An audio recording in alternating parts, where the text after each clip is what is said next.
Okay. Let's have our discussion about the fifth topic of this NMAT review. We'll be discussing thermodynamics. There will be 25 items in relation to this lesson. So to start with, I will be discussing item number one. Question number one: which law of thermodynamics establishes the concept of temperature and thermal equilibrium? So there are, how many laws do we have in thermodynamics? There are three thermodynamics law. I mean, including the one. So, mahulog na siyang apat, no? So, here, ano ba yung sagot dito na item? The answer for this item is letter A. Now, ano ba itong zeroth law? The zeroth law of thermodynamics, kumbaga pa, ito yung pinaka-foundation of the concept of temperature. What does it state? No? Sabi ng zeroth law, it states that, no, if two systems are each in thermal equilibrium with a third system, then they are also in thermal equilibrium with each other. Na kumbaga pa, in simple terms, parang ganito na situation, no? If object A is in thermal equilibrium with object C, and object B is also in thermal equilibrium with object C, that means object A and object B have the same temperature. If we will relate this one into mathematics setup, kumbaga pa, if A is equal to B, ay no, if A is equal to C and B is equal to C, then A is equal to B. Parang ganun yung analogy niya in relation to math. And this zeroth law is important kasi dito nanggagaling yung idea ng thermometer, no? Because without the zeroth law, hindi natin masasabi na the same temperature siya, no? The same temperature ba yung dalawang objects? Kaya we need to establish, dito nag-i-establish ang concept ng temperature. Now, first law, iba kasi yung first law. First law is about energy conservation, no? Hindi ito about temperature comparison or equilibrium. Kumbaga pa sabi ng first law, if there is more heat and work, hindi measurement ng temperature. I mean, the first law focuses on heat and work. Meanwhile, the second law, it talks about entropy. At the same time, what is entropy? It determines the heat flows from hot to cold or vice versa. No? It relates with the direction of the flow. So balikan natin ha, yung second law, it focuses on entropy. Entropy is the measurement of systems disorder. Aside from disorder, the randomness or the energy that is unavailable to do work. At the same time, the second law focuses on the direction of heat flow. Kumbaga pa dito na situation, wala siyang sinasabi about defining temperature. Meanwhile, the third law talks about the absolute zero.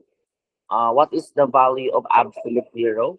The value of absolute zero is 0 Kelvin, no? And entropy at very low temperatures. Kumbaga pa, this third law, hindi siya matawag na foundation. This is more advanced. It does not deal with a basic definition of temperature. So again, the answer for item number one is letter A, zeroth law. Temperature and thermal equilibrium. Number two, a system absorbs 600 joules of heat and thus 250 joules of work. What is the change in internal energy of the system.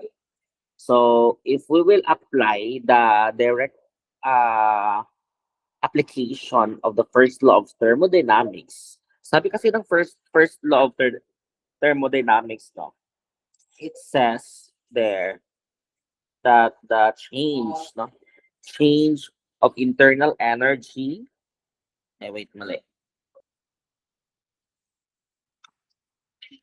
The change in thermal energy, which is the symbol is this one, U, Q minus W. The Q means this is the heat absorbed by the system, itong Q. And W naman, this is the work done by the system. So based on the problem, the heat absorbed by the system is 600 minus the work done by the system, which is 250. That means the change in thermal energy is 350 joules. No? Okay. We must consider also the sign, no? Positive yung 600 because absorb siya, pumasok siya sa system.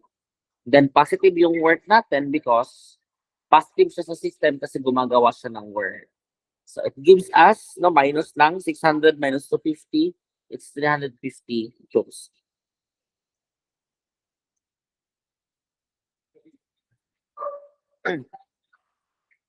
Number 3, I already gave you the idea about the second law of thermodynamics, which I stated earlier. Okay, so ano ba yung statement that describes the second law of thermodynamics?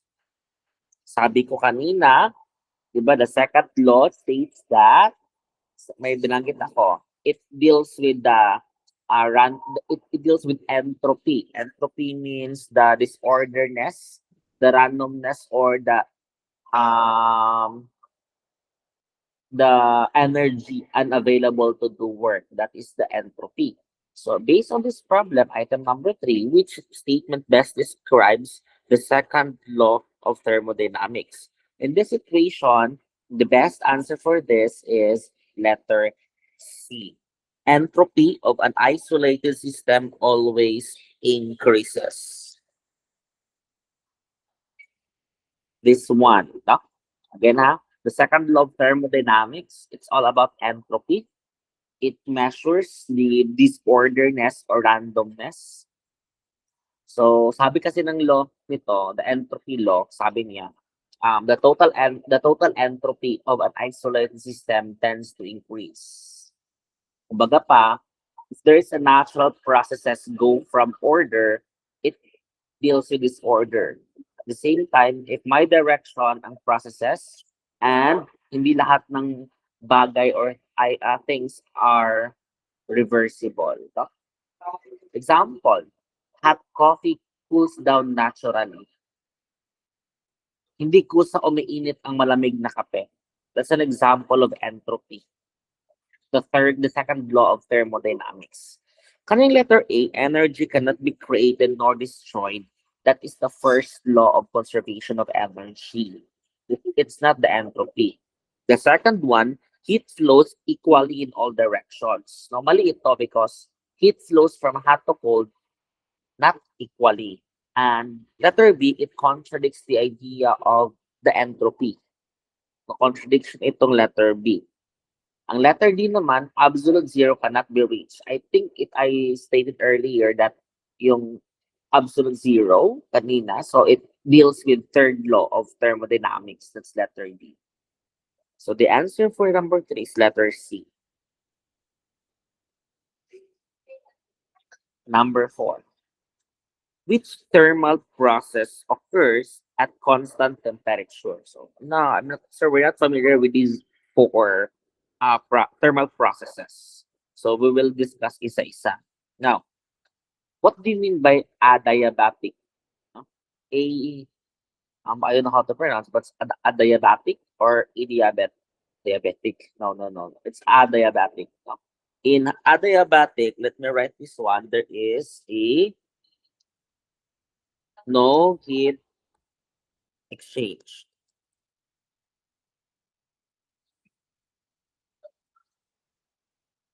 temperature changes usually rapidly. Yeah?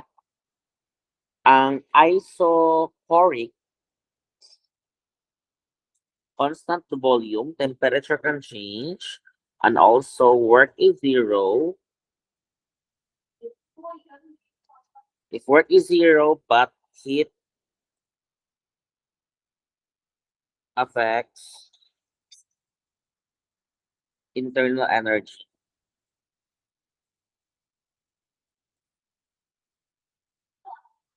Letter C is isobaric. The temperature changes as volume changes.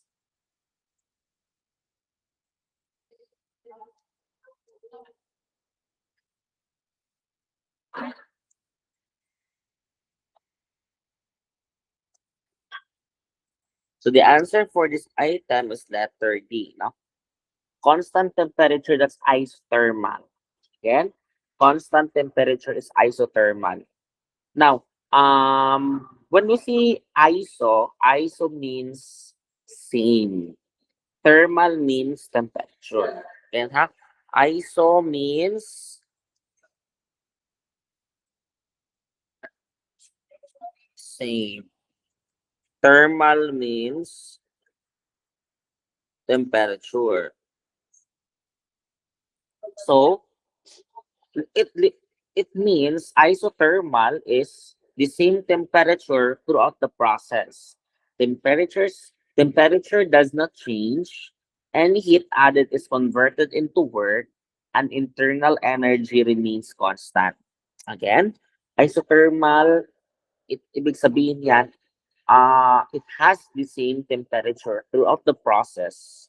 No? Kumbaga pa, the temperature does not change. Any heat added is converted into work, and internal energy remains constant. That's why the answer for number four is letter D, isothermal. So please take note of these processes I've mentioned, no? The other choices. Next, item number five. In isochoric process, which quantity is always zero? So I mentioned earlier that isochoric means constant volume, temperature can change, and work is zero, but heat affects in internal energy.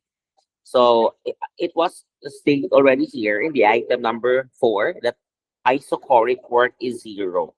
So the answer for item number five is the work done. No? It, it, it is similar with the presentation I gave with item number four.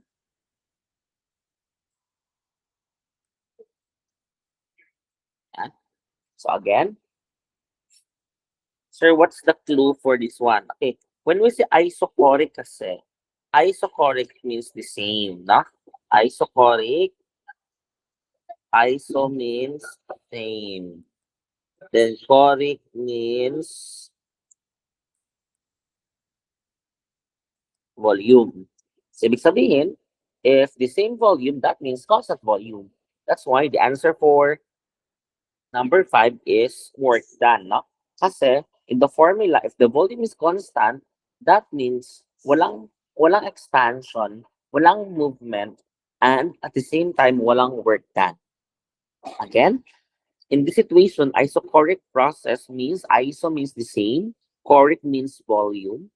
So, ibig sabihin yan, the same volume, constant volume. So again, pag constant volume, even though na may heat na pumapasok, walang expansion na mangyayari, walang movement na mangyayari, at the same time, no work done. Kaya nga, letter C is the correct answer. No? Letter A, change in temperature. No, temperature can increase or decrease. Heat affects internal energy. Change in pressure, I think pressure can change since temperature changes. And letter D, heat absorb. Yes, heat can still be absorbed, released, but hindi required na zero. That's why number five is letter C, the work done. So it was stated kanina pa lang sa item number four.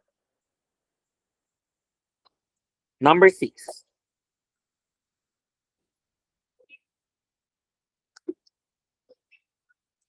Number 6 is rapid compression of gas in a cylinder best represents which process? Again, a rapid compression of gas in a cylinder best represents which process? So item number 6, the answer is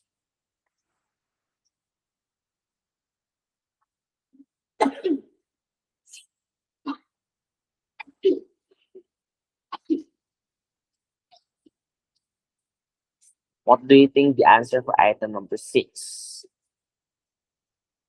Isothermal, isobaric, isochoric, or adiabatic? The answer is adiabatic. No? When you say adiabatic, nakabi ko kanina sa item number 4, no heat exchange. So dito, adiabatic processes, ibig sabihin, no heat exchange with surroundings.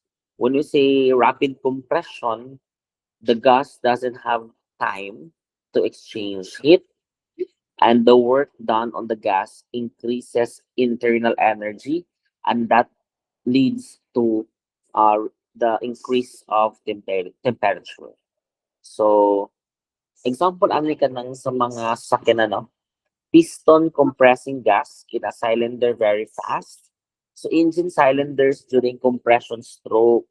So, in this situation, this is adiabatic because it is the temperature must stay constant. No? The temperature rises, the pressure increases.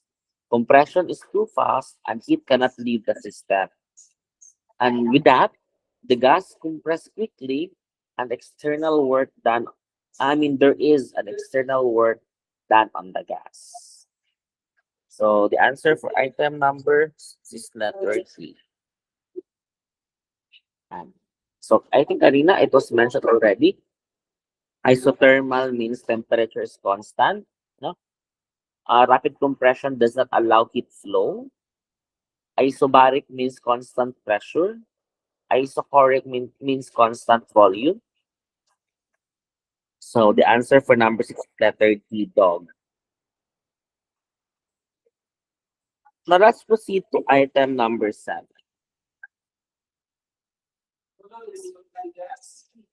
Item number 7, which substance generally has the highest specific heat capacity? So I think there is a need for you to memorize the specific heat capacity of each of the common substance. Common substance. Kasi may specific value kasi sila, no? There is a need for you to memorize, no? But yeah, let's have number 7. The answer for item number 7 is, take note, the amount of heat required to raise temperature of 1 kilogram of a substance by 1 degree Celsius. Kumbaga pa, kung mataas ang specific heat, ibig sabihin, mas maraming heat ang kailangan, mas mabagal uminit, mas mabagal lumamig. No? And among all the choices, water is the very famous for having a very high specific heat capacity.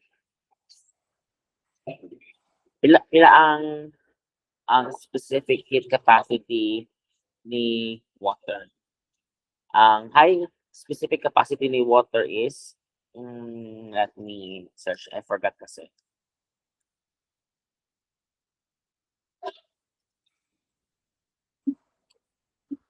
Sabi dito, in these situations kasi water can absorb a a large amounts of heat with minimal temperature changes. It's so malaki. It states here it's almost 4,200 joules per kilogram per degree Celsius. No? So, baga pa, it requires almost 4.2 joules of energy to raise temperature of 1 gram of water by 1 degree Celsius. And also, just like what I mentioned, this is one of the value with being stated for the water. It is significantly higher than compared to other substances such as iron and aluminum. Ang iron Ramangud class is pila ang iron, nakanara sa kuan ng iron. About 0.45 joules per gram degrees Celsius. Ang aluminum, 0.90. So, sa water itself, balangdan, it's 4 point something. No? 4 point something. So, here, the answer for for this one is letter B. Ang pinaka-common na taas of high specific capacity is the water. No? That's why, ma-observe ninyo, oceans that don't heat up fast, water is used as coolant, and coastal areas have a milder climate. No? So, ano kung mapainit mong tubig kung akong tubig, diba? Dili ka siya easily mainit tayo. Si iron, I mentioned, is 0.45 joules per gram degrees Celsius. Mababa lang yung specific heat ng iron. Si aluminum is mas mataas siya sa iron but still hindi siya umabot ng 1 joules per gram per degree Celsius. Same with copper. Copper is very talaga low specific heat ni copper. To think that copper is a very good conductor of heat. No, mabilis siya uminit at the same time mabilis siya lumamig. So the answer for item number 7 is water. Ilagay ko na lang dito yung specific heat nila. Si water is almost 4 point, almost I forget kasi the exact, almost 4.2 joules per gram. Kung yung sinabi ko kanina na 4,200 joules per kilogram yon. So ito 4.2 joules per gram degrees Celsius. Si aluminum is 0.90. Si iron is 0.4. Ilan yung si copper? 45. And then si copper, si iron pala.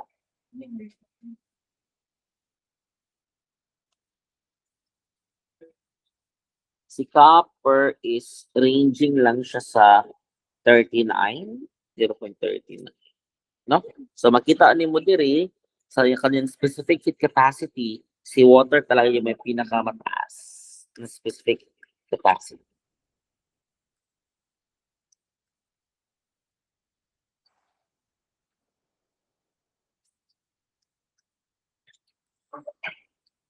Next, let's proceed to item number 8.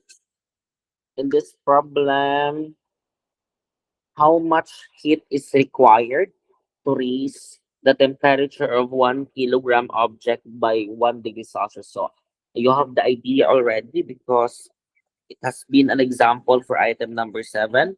The answer is specific heat capacity. No? Yan yung definition ng ano no?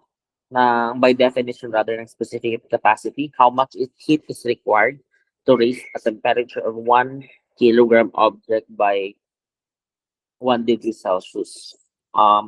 In some cases, 1 gram lang yung ginamit nila.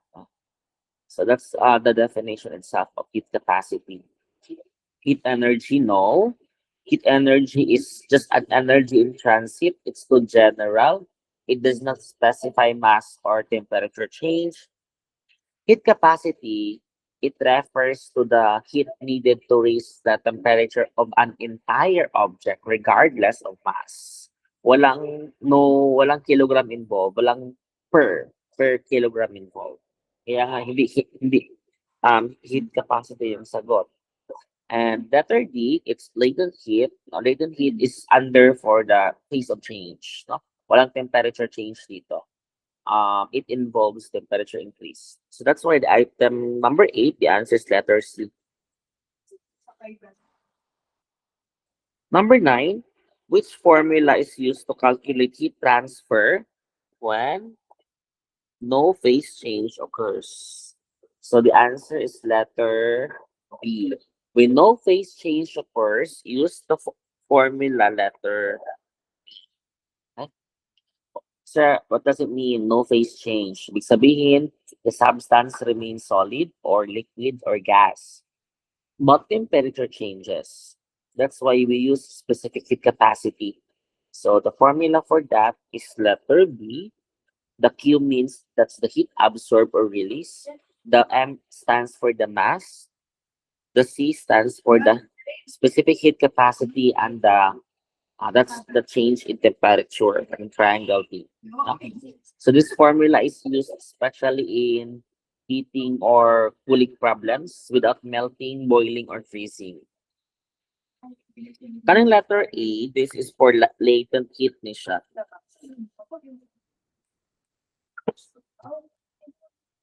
Yan, latent.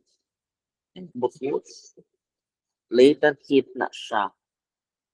So letter B, mag-answer na to. So letter C is the, I think you are familiar with this one, the first law of thermodynamics.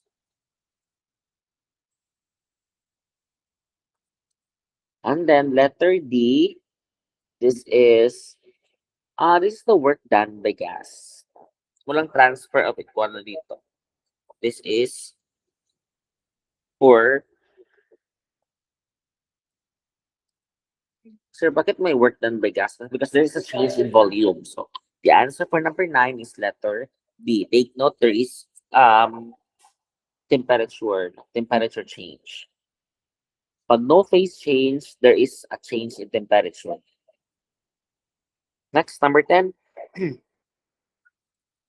An object releases heat to its surroundings. Which sign convention is correct for Q?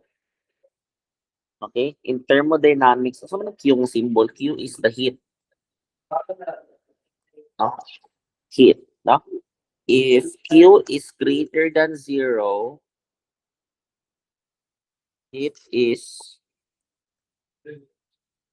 ano na kung mas pa nag-absorb.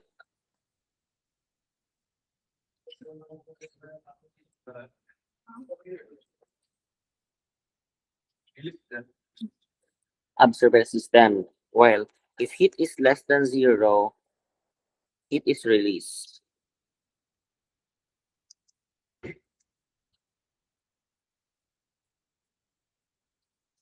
So dito, an object releases heat to its surroundings. Kumbaga pa heat is leaving the system, there is energy lost. That's why the answer for this one is letter C.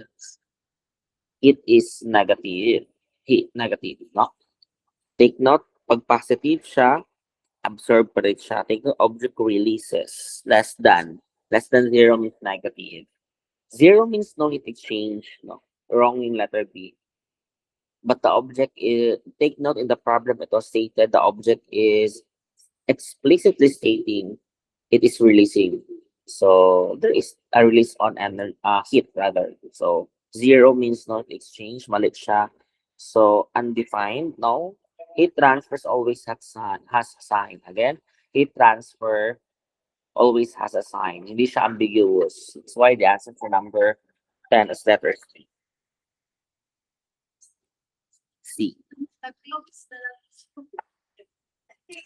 Number 11. What happens to temperature during a phase change? Take note the clue here, phase change at constant pressure. What happens? So,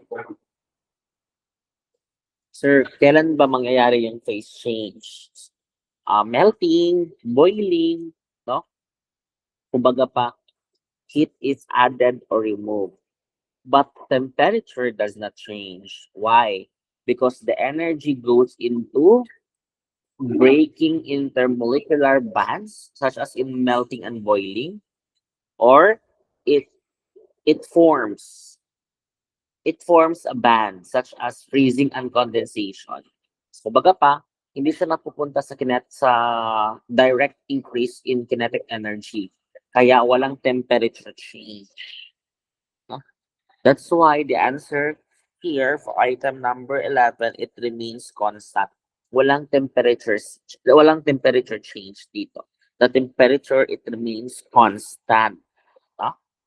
Constant pressure, constant temperature. That is under phase change. No? Heat is added or removed, but temperature does not change. Example, sir.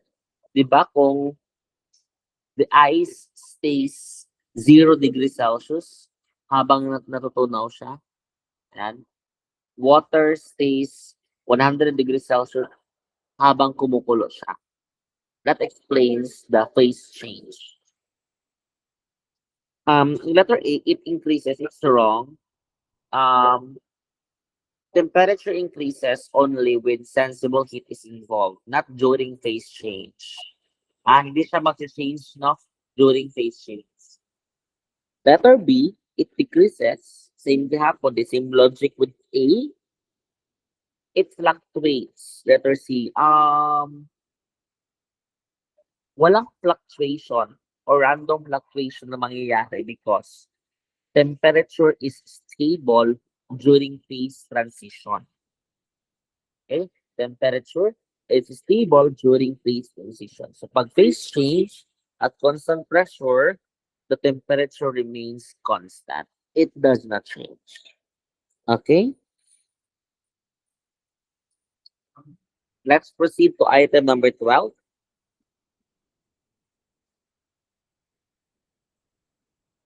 Ito. Which phase change occurs during during condensation? During condensation, saan itong condensation? It's gas to liquid.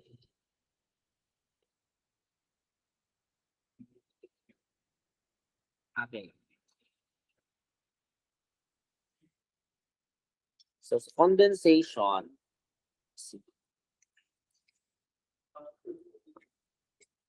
gas to liquid yung sagot natin. Okay.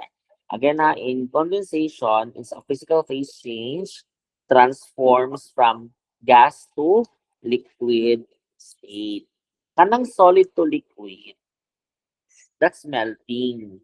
Sulat ko ha, solid to liquid is melting. Letter B is the answer.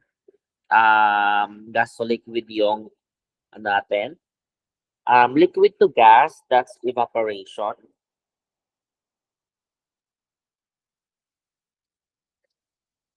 And then solid to gas, that's sublimation. Mga dry ice, ganon.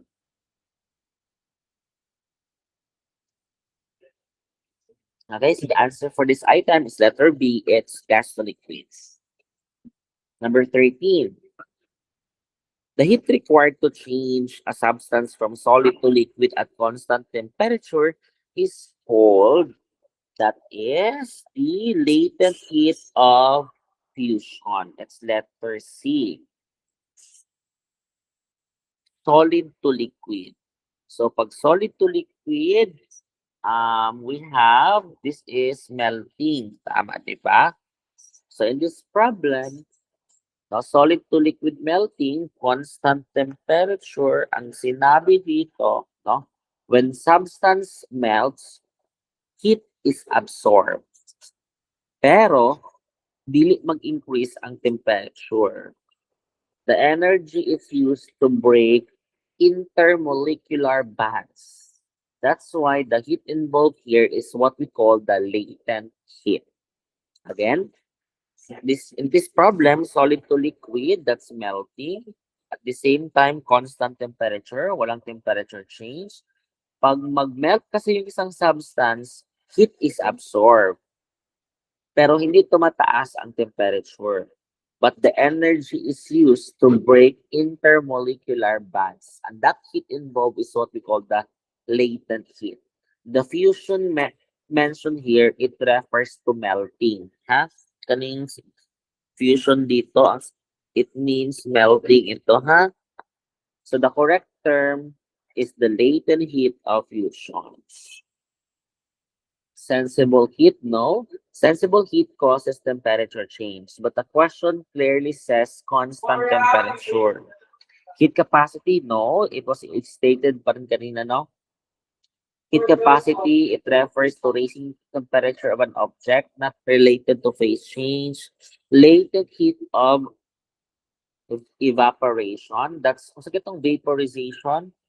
Vaporization, this is liquid to gas.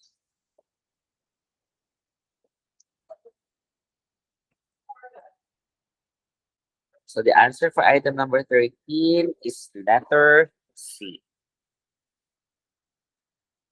Number 14.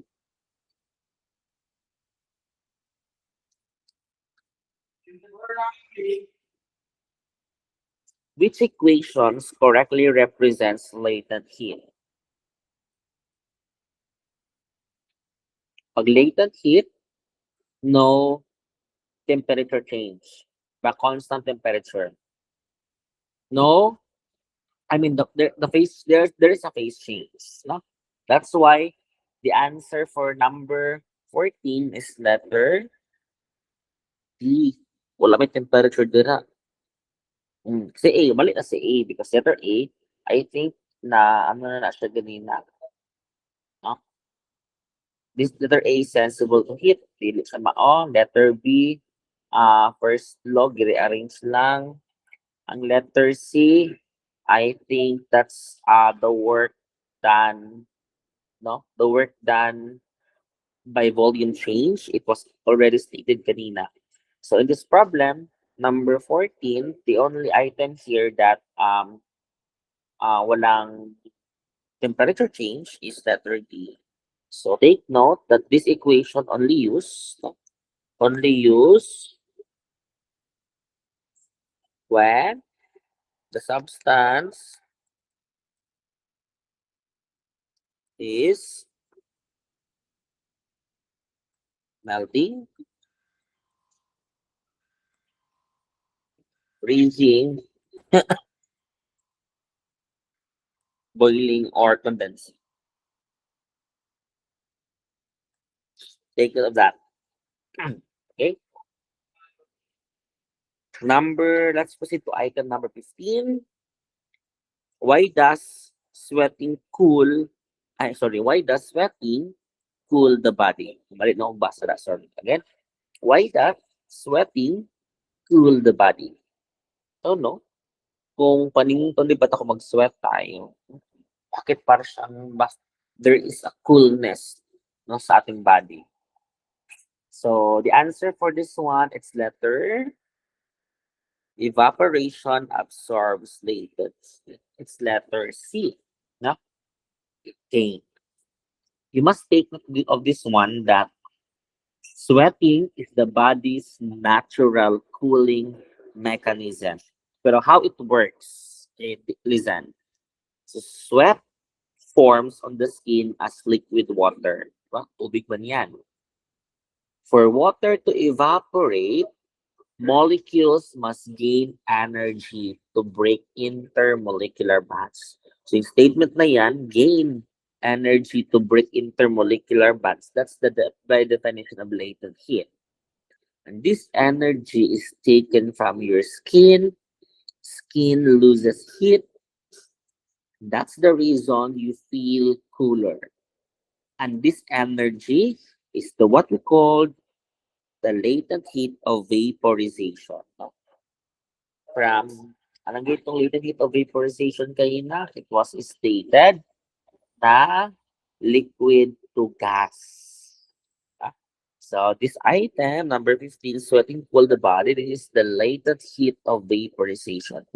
So temperature of the skin drops without changing the temperature of the sweat until it evaporates. Diba? If we can feel very hot today, no, you sweat. And evaporation, heat is absorbed from the body and there is a cooling effect. Ito, sweat lowers body pressure, no? Pressure change is not the reason for cooling. Body pressure is unrelated to evaporation. It's wrong. Sweat increases entropy.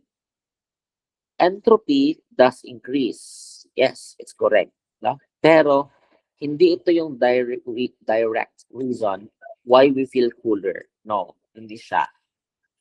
Evaporation releases heat, baliktad. No, it's wrong direction.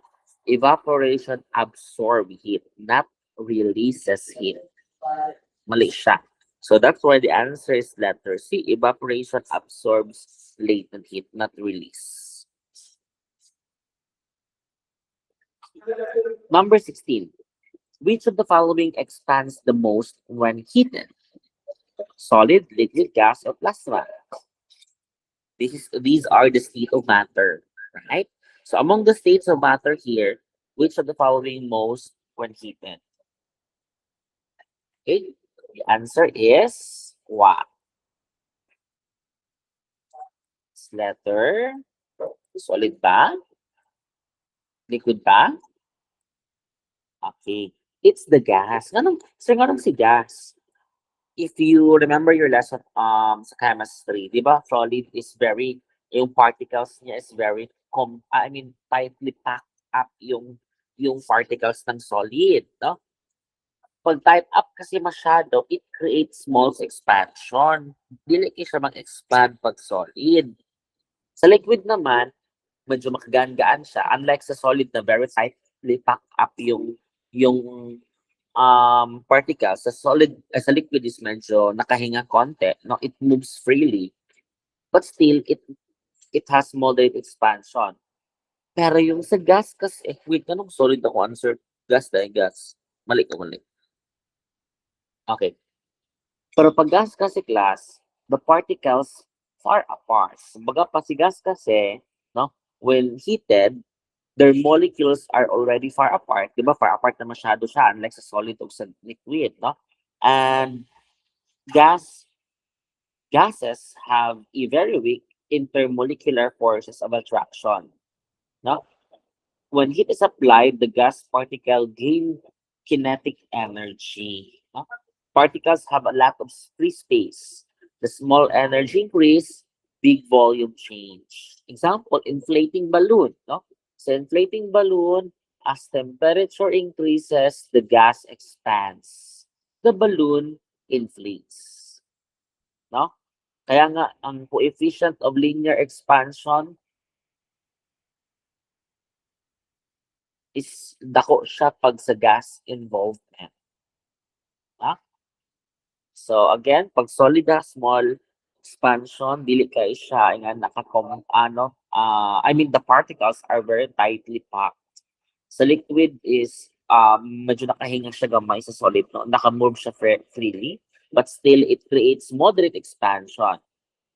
Si gas answer kay murag sa magkatag siya, no? So nga si plasma dili ang answer. Plasma is already ionized and sparse.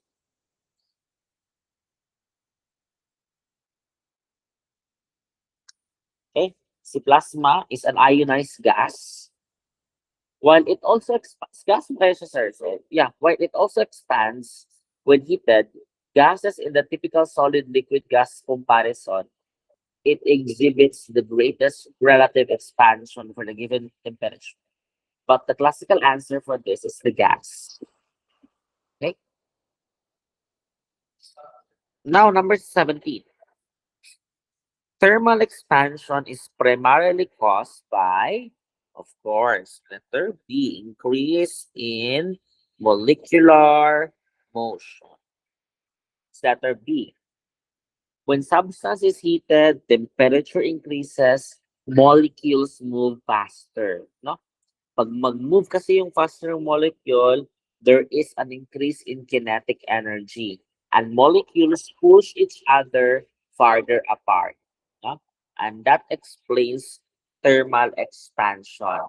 Muna pag gas, dako kasi thermal expansion pag gas. So expansion is due to the movement of molecules, not mass or chemical changes. Yan. Increase in mass, no. Mass does not change with heating. It cannot cause expansion. Thermal expansion is physical, not chemical. So no new substances form. Increase in density. Density usually decreases when heating because the volume will increase. The density increase would means siguro contraction and that opposite of expansion. So number 17, the answer is letter B. Increase in molecular motion. Number 18. This is very direct answer na. The formula of linear expansion. It's letter A. Huh? The formula of linear expansion. Can siya change in length? If you can recall your lesson before, this one change in length. LO is the original length. Then the A is the coefficient of linear expansion.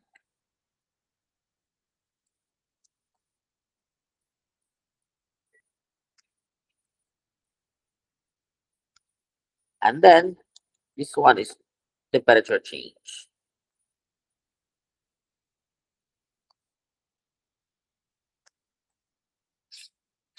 Yeah. So the answer for item number 18 is letter A. So by formula na siya, fix na yun siya by definition also. Okay. Okay, wait for a while.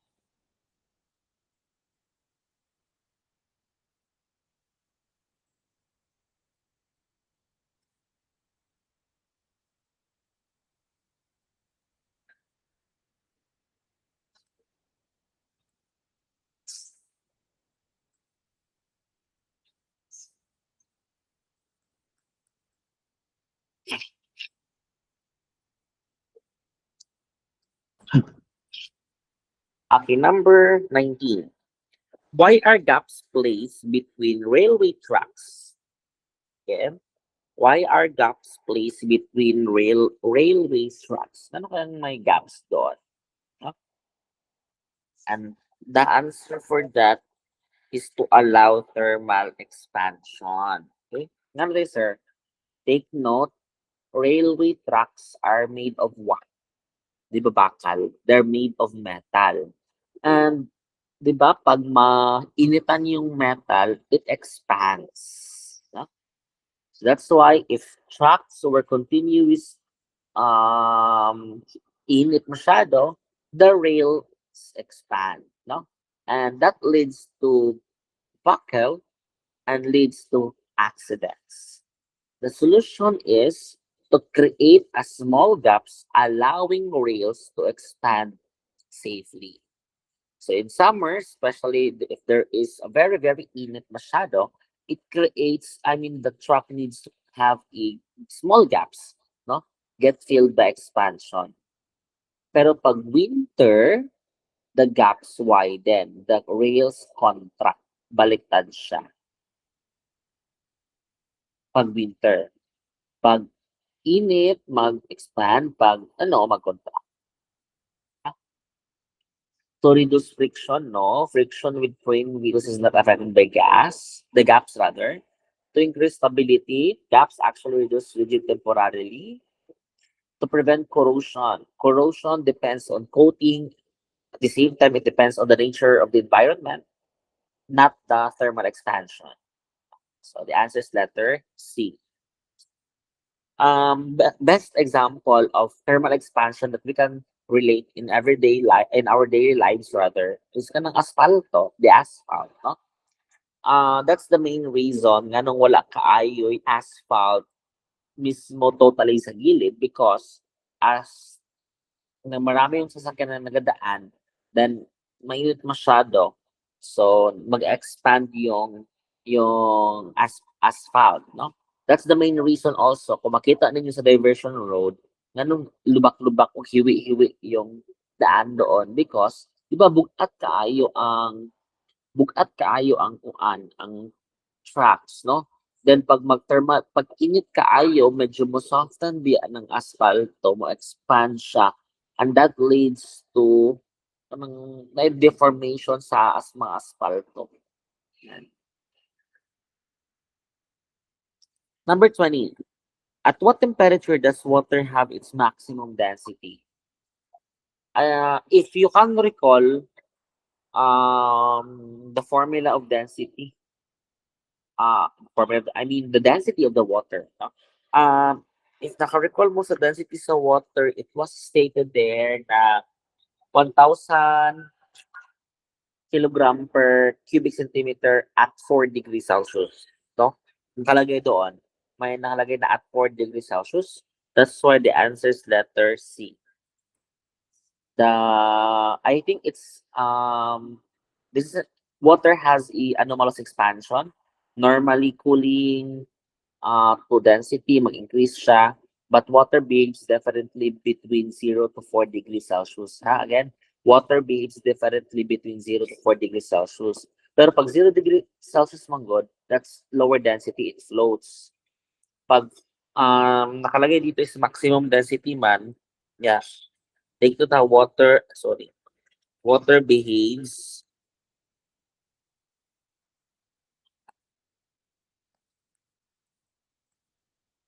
0 to 4.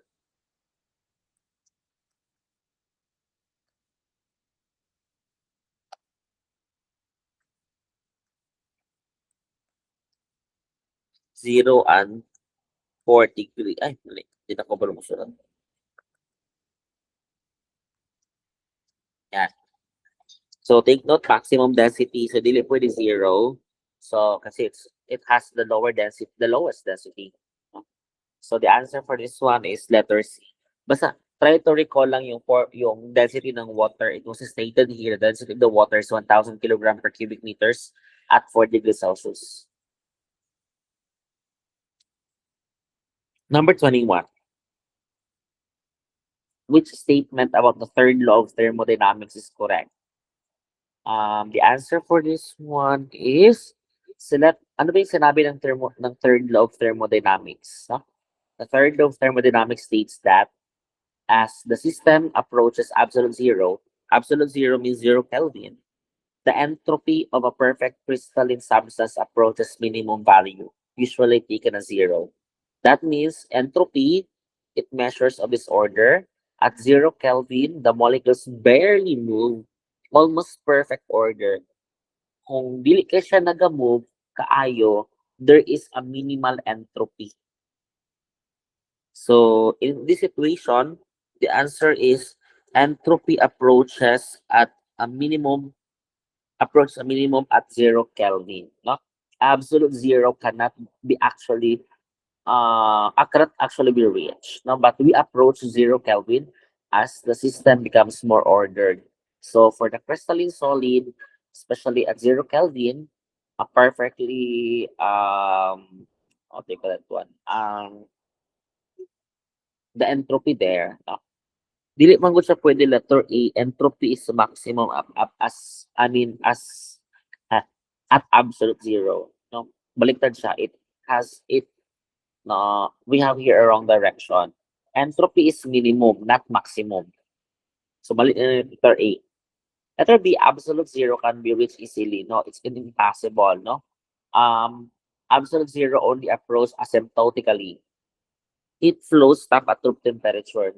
Heat flow depends on temperature difference, not room temperature.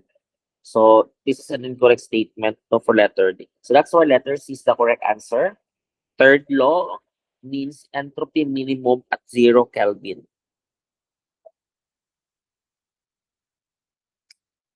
Number 22. In a cyclic thermodynamic process, what is the net change in internal energy? No?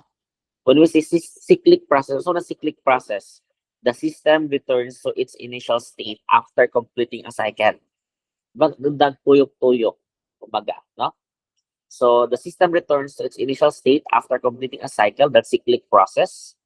If you can recall the formula for the first law I mentioned earlier, diba, yung ay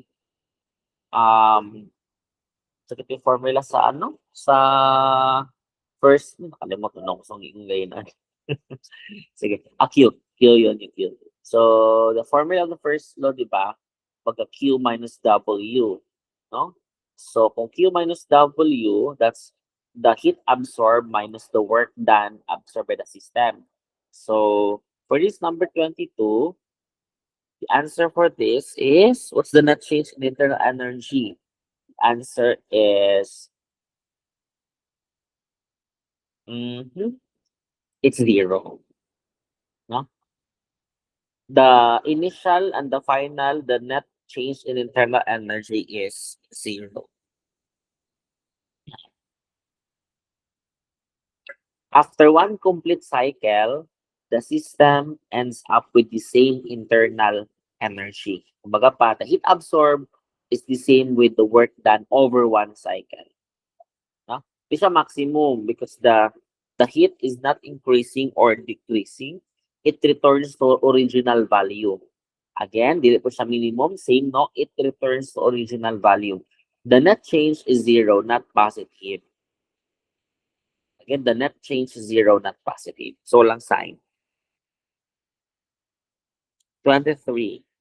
A gas absorbs heat but does no work. Which process is occurring? I think the answer is isochoric. Na-inform na-mention na ni kanina. Isochoric means absorb heat but no work. Not, kumbaga pa, the volume is constant. Isochoric process. Again, the work done by the gas, yung formula ng isochoric is yung ma-remember ninyo may W is equal to P change in volume. So the answer is letter C, isochoric. Gas in rigid container heated. If the volume cannot expand, the system absorbs heat and then the temperature increases but no work done. Isothermal, no? Temperature is constant for isothermal. Heat goes to work, not temperature change. Isobaric means pressure constant, yung kanina. Gas expand, work is done, but not zero. Adiabatic means no heat exchange. It violates. It absorbs heat. Pag absorbs heat plus no work, isochoric. Next is 24. Which device operates based on cyclic thermal process? Masa ba itong cyclic thermal process? Cyclic thermal process means the system goes through a series of processes and return to its initial state, cyclic process, and it produces work. When we say if it produces work, there is a transferring of heat. That's why the answer for item number 24 is dili thermometer. Ang thermometer, it measures temperature, no cycle, not a thermodynamic process yung letter A. Letter B, it operates with cycle but focus on heat absorption and rejection. So sa letter B, ang refrigerator, magkaiba kasi, not for work output. Ang calorimeter, it measures heat transfer in single process, not cyclic. No? Linear lang siya, single process lang siya. That's why the answer for letter D is heat engine. Sir, ang refrigerator na may heat engine ang refrigerator. So again, the refrigerator still work in a cyclic process, but it focused on heat absorption and rejection, not siya for work output. No? Example sa heat engine. Diba sa heat engine, it absorbs heat from temperature source. That it has work. It rejects heat to a low temperature reservoir. And after one cycle, balik na naman siya. Example, ano ka na mga sakinan, car engines, steam turbines, no? Yeah. The last item is which processes violates the second law of thermodynamics. Asa man diri ang nag-violates sa second law of thermodynamics. The answer is letter A. A heat flowing from cold to hot without work. Okay? Kung sa itong second law of thermodynamics, sabi niya, entropy of an isolated system never decreases. No? Heat naturally flows from hot to cold. If heat flows cold, the hot with external work, no, it violates the law. This is impossible naturally. Example, freezer versus ambient air. Naturally, cold air cannot heat the freezer without a compressor. Expansion of gas, no, the natural expansion increases entropy. Ang expansion of gas, it supports with second law. It is consistent with second law. Melting of ice, it absorbs heat, entropy increases. it allows consistent with second law. Cooling of hot water. Um, Heat flows from water to surroundings that the entropy increases. It still consistent with second law. That's why letter A is impossible naturally. No, it violates second law of thermodynamics. And that concludes our discussion this morning. Thank you.